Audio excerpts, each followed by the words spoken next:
Hey, a good nerve Shabbos on this frigid day in Boston, and it's not even finished yet. It's only going to get colder. I know many of you won't be in shul on Shabbos, unfortunately, although many will due to the weather. So we'll share a note about this week's Torah portion.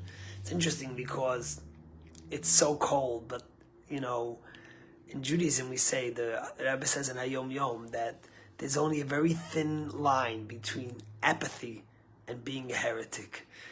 And basically what he's saying is that when someone's passionate, when someone's warm, the vitality, so even if they make a mistake, but their passion will hopefully guide them towards the right thing. But when you're cold and disconnected, then it's a tremendous, great challenge in order to be able to reconnect yourself. And this week's Torah portion, we read about the splitting of the sea. And it's very interesting because when you imagine all the Jews lined up at the sea, ready for it to go through, and the Egyptians behind them, and you always imagine that suddenly Moses put his stick in and he struck the water with his stick, and wow, the entire ocean split. All the Jews went in, they got out, and as the Egyptians came in, the entire ocean went back to the way it was. But there's a very remarkable commentary. His name is Rabbeinu Bachaya. Rabbeinu Bachaya says like this, that when you learn in Psalms, on Rosh Chodesh, we always repeat the song from Psalms where King David says, Hayam Ra'av Vayanos. The river, the ocean saw and it ran away. And from here, Rabbeinu Bachaya learns that what really actually happened was, imagine you running away from someone and someone's chasing you. He takes one step and you take a step before him to try to get ahead of him the whole time. And Rabbeinu Bachaya says that's what happened to the Jewish people. It wasn't that the ocean split at once. Moses hit with his rock, the Jews went in, and every time they went in, more water parted. They took a greater step, the water parted more. They took another step, and the water parted even more. And therefore, it wasn't only like the splitting of the sea, but he calls it the tearing of the sea, where when you rip a paper, it's a slow process. And so to be said, when the Jewish people crossed the ocean, it didn't happen in 1 minute, but it was a process. Every step they took, the sea split more. So you might say, Rabbi, what's the message here? And the message is really a profound one.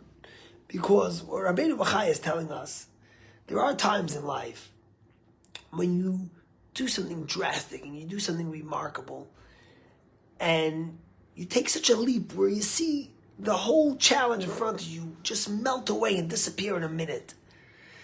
And that's a remarkable thing, but more likely than not, that usually doesn't happen. What usually happens is that as you see an obstacle, for every step forward you take, it takes a step away from you and it pushes away. It doesn't happen in one moment. It's not where the blink of an eye, where you just, flick with your hand and suddenly everything disappears. And that's really the message of the splitting of the sea. In life, and every single one of us with our challenges and with our struggles, we need to make a step forward. And for every step forward we make, we push away the challenge a little more. Yesterday I was in New York, and I was there to celebrate Moshe putting on tefillin for the first day. Moshe's birthday is in 2 months. We'll be celebrating his bar mitzvah. And I went to the Rebbe's gravesite to pray in honor of the day he assumed leadership 73 years ago. And it was remarkable because it was 6 o'clock in the evening. It was freezing cold. It was dark, but it was packed with all types of Jews, secular, observant, Hasidic, non-Hasidic, modern Orthodox, non-Jews, all came to pray.